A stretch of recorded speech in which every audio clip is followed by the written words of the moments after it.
Kal Hal Yahweh, Bahashem, Yahweh Shai, Bahashem, Rukakwadash, the one is the GMS that told me his truth. Matthew 24 and 21. For then shall be great tribulation, such as was not since the beginning of the world to this time, no, nor ever shall be. So let's take a look at this because things ain't looking too good in the world. So let's see if we can play this.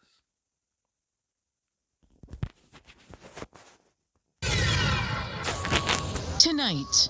I'm John Hendricks on Peguis First Nation, where an effort is underway to protect these homes from flooding. I'll show you what they're up to coming up on CTV News at 6. Also tonight. We are just not keeping up with the need for deeply affordable housing. What a new report says about the steep rise in people experiencing homelessness in Winnipeg. Plus, open season. Which species of fish you can now legally keep as the province looks to keep its numbers in check.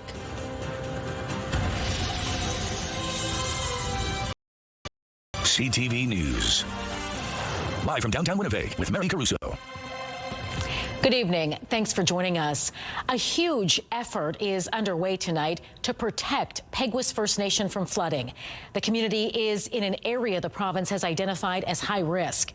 The First Nation already experienced catastrophic flooding just a couple of years ago.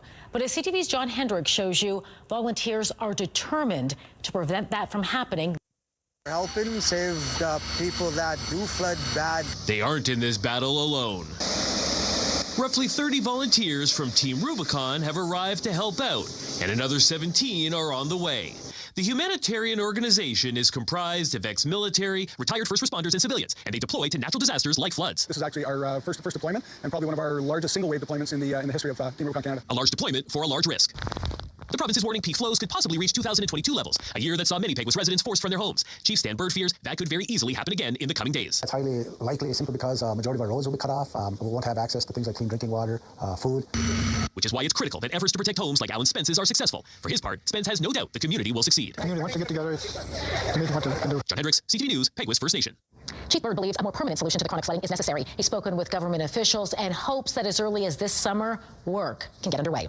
Staggering new stats show homeless crisis in Winnipeg is worsening, and homelessness Winnipeg, more than 8,200 people are without stable housing, and half of them are chronically homeless.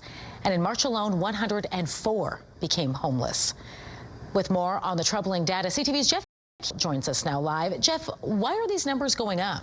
End Homelessness Winnipeg says food and housing costs are pushing people to the brink, and the number of people who need housing is outpacing the number of affordable units available.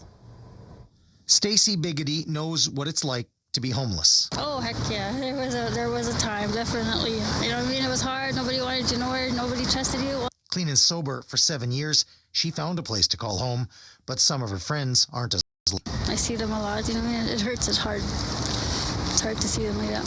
Biggity says the problem is only getting worse, and new data from End Homelessness Winnipeg shows just how much. Really a wake-up call for all of us. The organization says more than 8,200 people have no stable housing in Winnipeg. Of those, more than 4,400 are chronically homeless, a jump of 104 in March alone. The overall number represents those staying in shelters, moving between temporary locations, or living on the streets. And that is a trend that we need to stop. And we're only going to be able to